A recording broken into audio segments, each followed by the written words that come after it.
Greetings, traveler.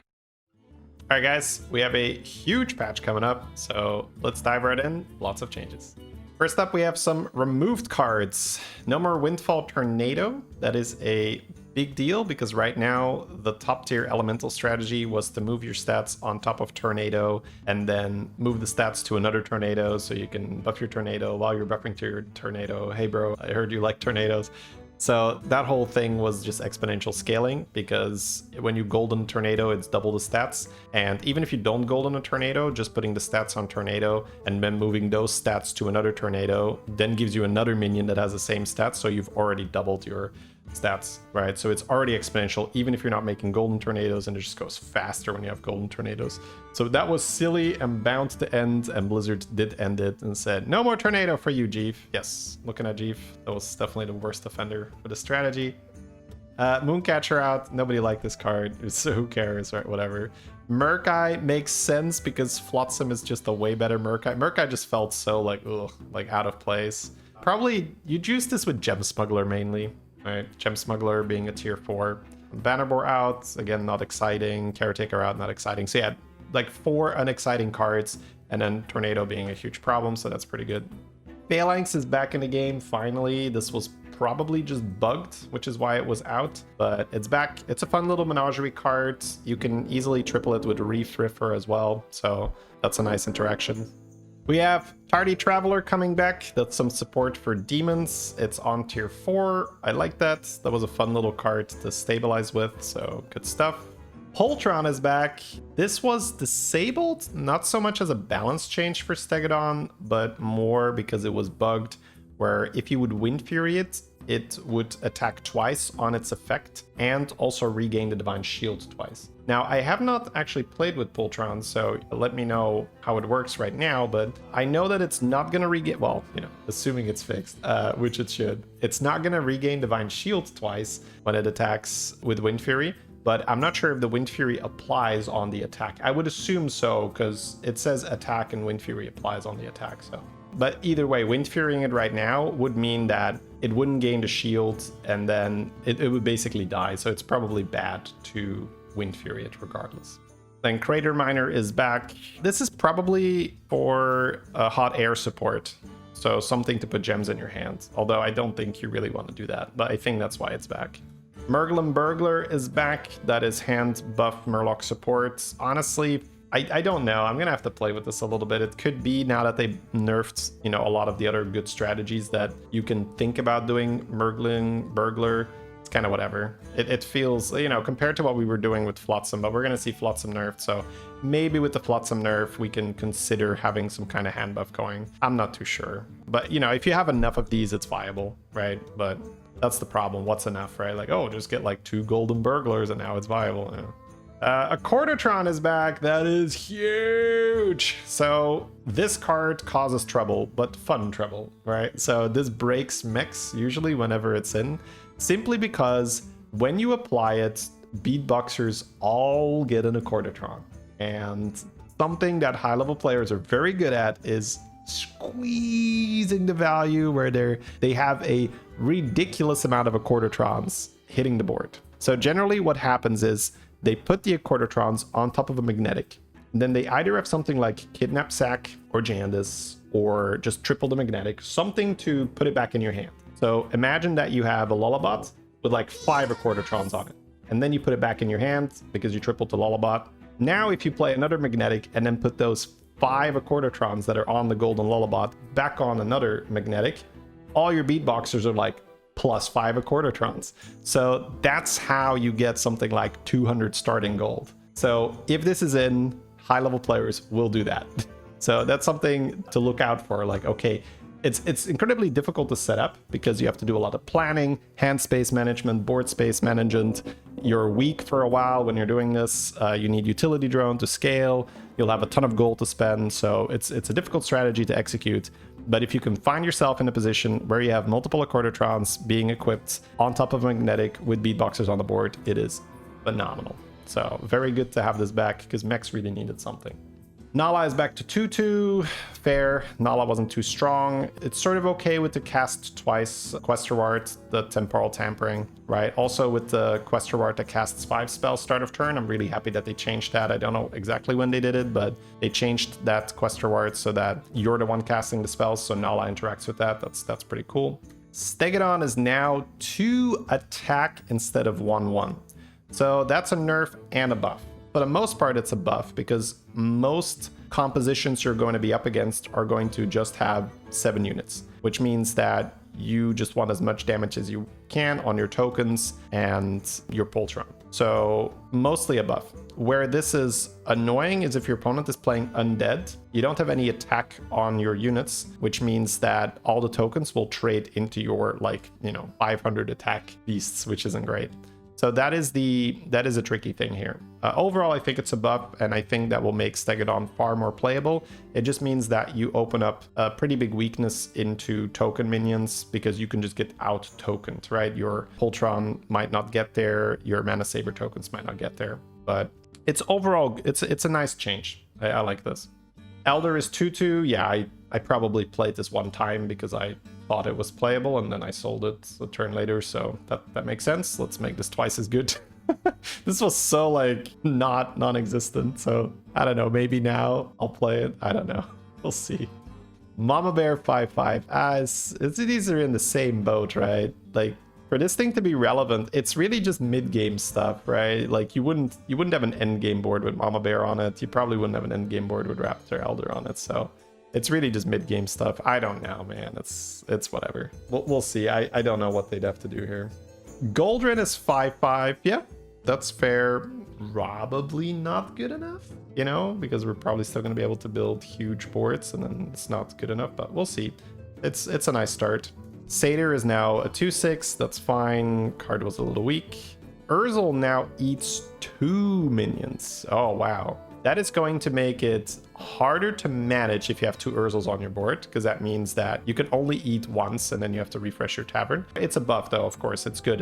I'm just saying, when you're popping off with demons, that's going to be a little bit annoying, where it's like, play a demon, whoosh, shop's gone. Play a demon, whoosh, shop's gone. Especially with a Mind Muck. You can basically never play Mind Muck with a Bran anymore. If you have like 2 Urzels and you play Mind Muck Bran, you're always going to lose value. But yeah, that's a big buff, and demons needed a big buff, so that's good. We'll have to see how that plays out. It works really well with the tier 7 demon, the Champion of Sargeras. If you can get that, Urzel is strong. Other than that, I haven't really made Urzel work too well. It seems a bit harder to get those shop buffs to be relevant. Silent Enforcer now hits all minions except friendly demons, so that's good. That means that if you fight another demon board, the card isn't dead. That's a great change.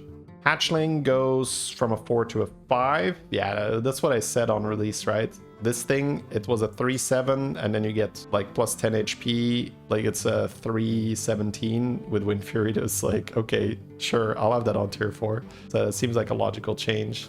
Twilight Watcher goes to 1/3, from 1/3 to 1/2. So again, bit of a dragon nerf, makes sense, because just Charmwing, I'm a little bit scared of that. If they're nerfing everything and not dragons, Charmwing might get out of hand.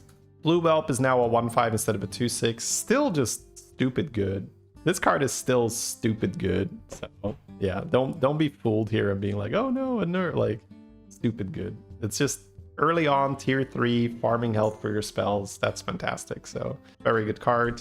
Wingbeat is from 10 HP to 8. So yeah, so that's a bit of an... It's okay. This card was pretty good to buy just on tier 3. Like, honestly, you're still very happy to buy that. If you have Blue Whelp and a Wingbeat in the same shop, you're getting... How much is that? 13 health? With Wind Fury. Yeah, that's still... And probably more, because the Whelp probably has farmed once or twice already. So yeah, like 13 to 15 health. Just still very, very good spell.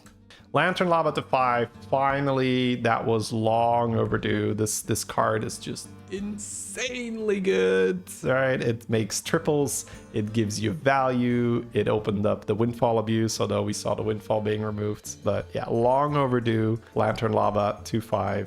Get that out of tier 4. Avalanche has an interesting change. So this change is really 2-part. So effectively not much changes, right, for the strategy.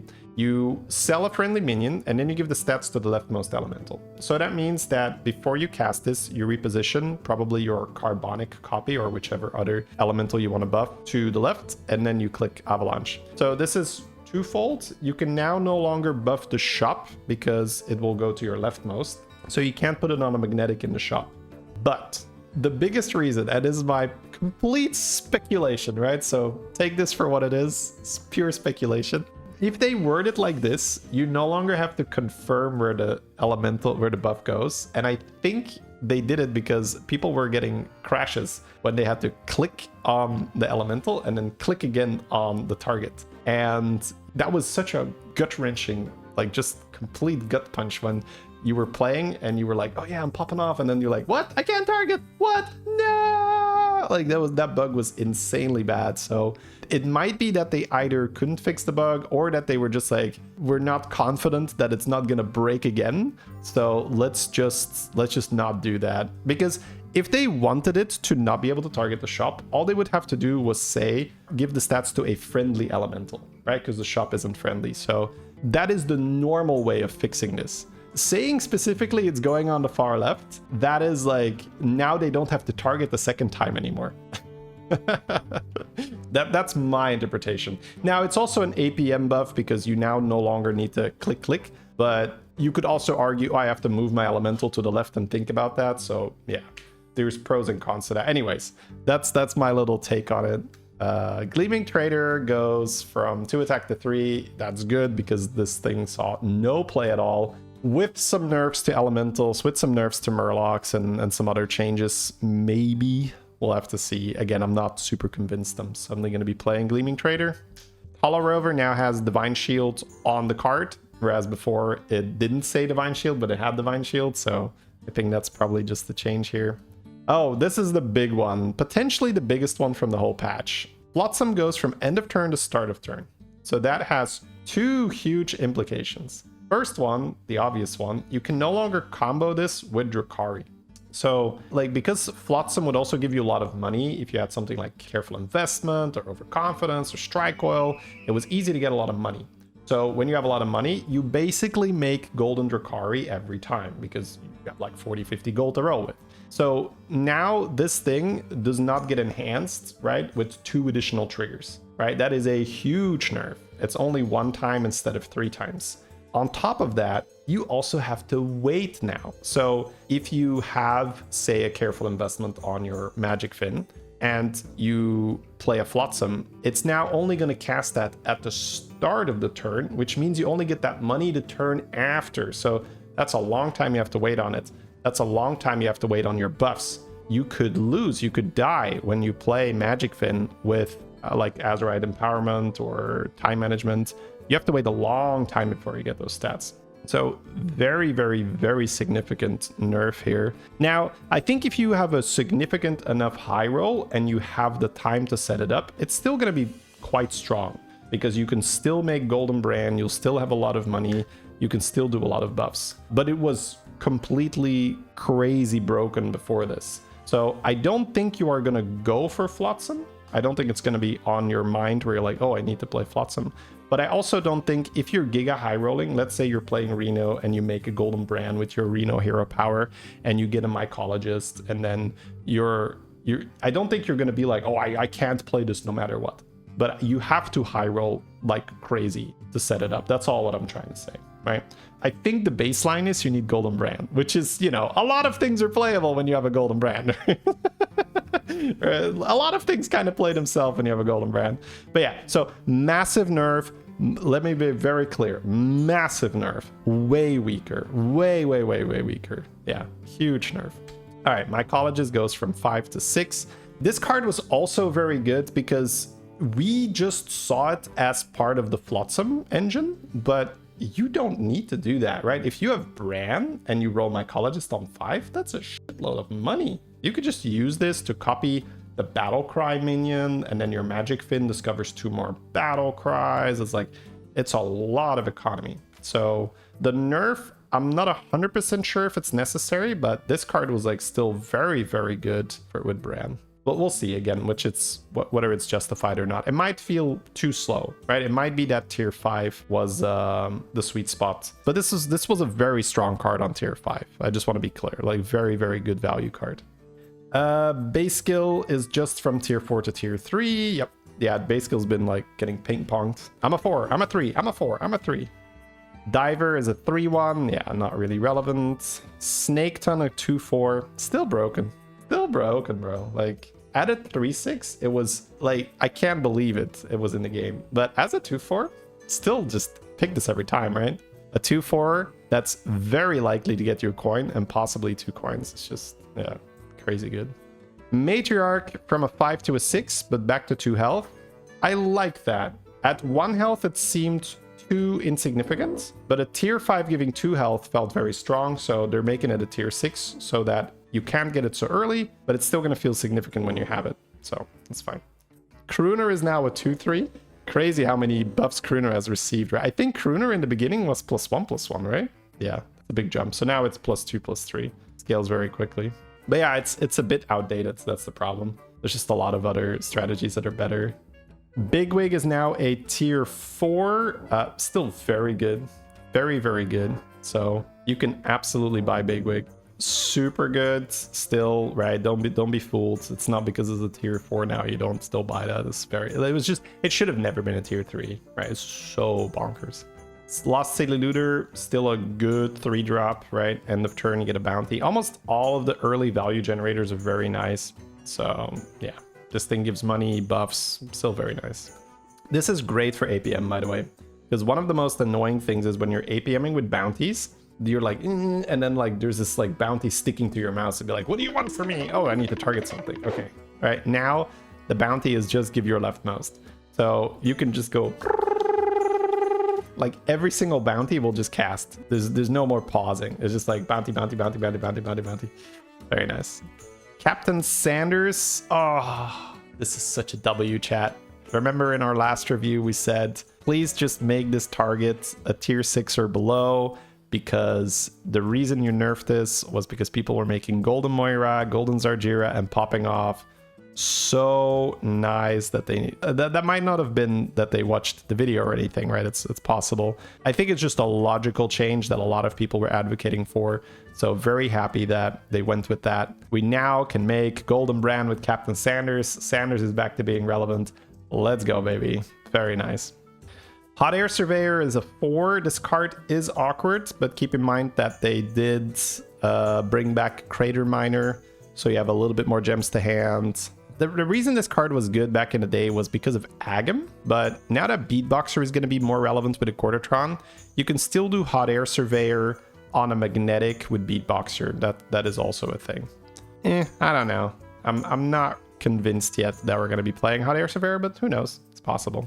Smuggler goes to 5. That's just to make space for the Hot Air Surveyor. Play 2 blood gems. Oh, because they turn it into a 5. Honestly, I don't mind that. Yeah, okay, that's significant. That's really good for Bran Rylak. That's very good for Bran Rylak, yeah. Okay. Geist is now a 4-drop, but only +1 attack. I think that's fair. I think a 5-drop 1 attack was too slow. 2 attack was insane. 4-drop 1 attack, maybe that's a sweet spot. So I definitely got some respect for the Geist build now because played it a few times. Very, very strong. Anubarak is a tier 3. Yeah, that's fine. Again, Anubarak's been bouncing between tier 4 and tier 3. Ride or Die is a 3/2. Not a big deal. +2/+1 on the Knights again because they were like, we overbuffed it with 3/1 in anomaly meta. Back to 1/1. Like, oh, nobody's playing Knights. Yeah, all right, 2/1. Let's try this. Let's see how. Look, it'd be hilarious if they have to turn it into 3/1 again after, you know, a patch or two. Be like, still nobody's playing Eternal Knights. Make it 3/1 again. Jelly is now 2/3 permanently, but the baseline is 2/3. Yeah, I mean, that's a huge buff. If you have a board of Reborns and you get this early, that's a very nice tempo. Noisel back to 2/1. Yeah, again, I don't know how relevant that is. It's some decent tempo, but we're really gonna have to see, man. Like if there's some really huge stat comps, which I think there still will be, because I don't see a lot of charming nerf, a little bit of support, so there's at least gonna be huge stats with charming. Coolboard probably still makes some pretty huge stats. I just don't think this is relevant enough. Like undead have a really hard time when it's just like, well, this kind of undead have a really hard time. The Geist can deal with all the health, but like Noisel can't deal with all the health. Sanctify is now 1 gold. Yeah, I rarely buy this. This gets randomly generated, right? That's when I have this, when it's randomly generated. Okay, Rogers goes from whenever you spend to after you spend, and the text is, it's an update to better reflect the intended functionality. No gameplay changes.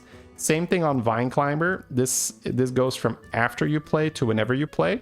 They probably had already fixed the cards dying with Rogers and the magnetic not being buffed with Vine Climber, but now they just changed the text so that you can actually see, oh yeah, that's actually what's supposed to happen. So while there are no gameplay changes, these are both things that they fixed before, and that's why it doesn't actually have an impact now. Yeah, I see it. Yeah, okay. Anima Bribe is out. Good. Nobody liked you. Get out of here. Wisdom Ball. Yes, everybody likes you. Welcome back. That is such a W change. Let's go, baby. Wisdom Ball's back. I love this thing. Grim Refresher is Avenge 2. I do not care, honestly. I've never taken this. This seems like such an unexciting quest reward. Yeah, I don't know. Cycle of Energy. Yeah, Cycle of Energy is fine. Like that one is still fun-ish. You get spells. This is like, yeah. So Avenge 3 get a spell. I like that. That's a good change. Cookbook is now twice as good. 2-2. Do I care? Maybe. Could try it, but the way to play Cookbook, let me take you back to a meta where Cookbook was so good that you could take Cookbook, stay on tier 3 for the whole game, and just farm magnetics to put on your Deflectobot. And then you would have like a 200 Deflectobot or something, and you would destroy the lobby. Now, fast forward to where we are right now, that's like, oh, you have that, cool. Well, my beatboxer's just gonna choo-choo right over you, right? So I think that there are some niche cases where you could do it, maybe on like Gallywix where you buy and sell a lot of stuff, and you could say, let me just play Cookbook Gallywix or something, I don't know. I don't think it's a strategy we're suddenly going to aim for, but it was just like actually unplayable before this. Like even in niche cases, right? It was like actually unplayable. So now that it's twice as good, maybe there are some niche uses for it. That's my prediction. I don't think it's going to be like mainstream, like, oh, let's like do tier 3 Cookbook or so. Jumbo Warehouse from 8 gold to 4 gold. That's a justified nerf. The gold was just silly. You would just take a cheap trinket and go crazy. Not so much for the big one, the small one, right? The small one, because lesser trinkets are often cheap. You would just take like a really cheap lesser trinket, gain 8 gold, and double level or some shit. So that was very good. So yeah, I think that's a very justified nerf, turning these to 4 gold bonus. Behemoth is out. That is good. This thing was just super abusable, so I like that not being in the game. And we have longer turns starting round 9 and after. That was a huge patch. I hope you guys liked this. Please let me know in the comments if there's anything you disagree with or something I missed.